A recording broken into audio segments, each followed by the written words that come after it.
Shivkranti news Jat प्रतिनिधी। तरुण मुलामुलींनी सध्याच्या परिस्थितीचा विचार करून आपल्या जोडीदाराची निवड करावी। माननीय राजू अण्णा कागे आज उगार येथे स्वराज्य ग्राहक न्याय निवाडा सोशल वेलफेअर समिती नवी दिल्ली आणि श्री यल्लमा देवी वधूवर सूचक मंडळ यांच्या संयुक्त विद्यमाने आयोजित केलेल्या वधूवर आणि त्यांचे पालक परिचय मेळावा व मार्गदर्शन शिबिर आयोजित करण्यात आले होते। या प्रसंगी कागवाड्याचे विद्यमान आमदार माननीय राजू अण्णा कागे हे प्रमुख पाहुणे म्हणून बोलत होते। ते पुढे म्हणाले की सध्याची परिस्थिती लक्षात घेता या तरुण मुलामुलींनी चांगला विचार करून सकारात्मक विचार करून आपला जोडीदार निवडावा, जेणेकरून त्यांचे भविष्य चांगले जाईल व त्यांना योग्य दिशा मिळेल, असे खरे तर मत माननीय आमदार कागे साहेब यांनी केले।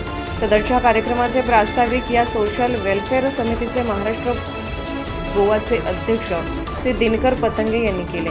ते आपल्या प्रास्ताविक भाषणात म्हणाले की अशा मुलामुलींचा परिचय हवा व आपला जोडीदार त्यांनी स्वतः निवडावा व त्यास त्यांच्या पालकांची संमती मिळावी, अशी भूमिका या कार्यक्रमाच्या माध्यमातून आम्ही करत आहोत आणि अशा कार्यक्रमास आम्हाला चांगला प्रतिसाद मिळत आहे। यापूर्वी आम्ही चिकोडी, नाथ मॉल, कुर्ली, फाटा, सौदलगान, तालुका निपाणी, त्यानंतर इचलकरंजी आणि आज उगार या ठिकाणी अशा प्रकारचे कार्यक्रम आम्ही घेत आहोत। या कार्यक्रमामुळे मुलामुलींना योग्य मार्गदर्शन मिळत असल्यामुळे चांगला प्रतिसाद मिळत आहे।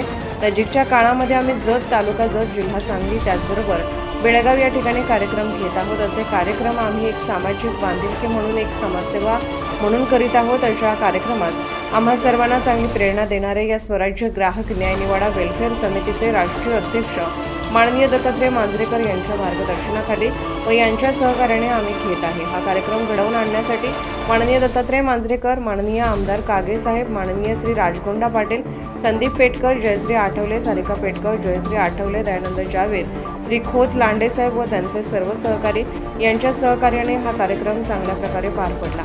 या कार्यक्रमामध्ये जवळपास 250 मुलामुलींनी नोंदणी केलेली आहे। चांगल्या मार्गदर्शनाचा लाभ त्यांना मिळालेला आहे। या कार्यक्रमामध्ये सर्वांना मोफत भोजन देण्यात आलेले आहे। या कार्यक्रमामध्ये बऱ्याच व्यक्तींनी आपली मनोगते, आपला अनुभव या ठिकाणी कथित केला आहे। धन्यवाद।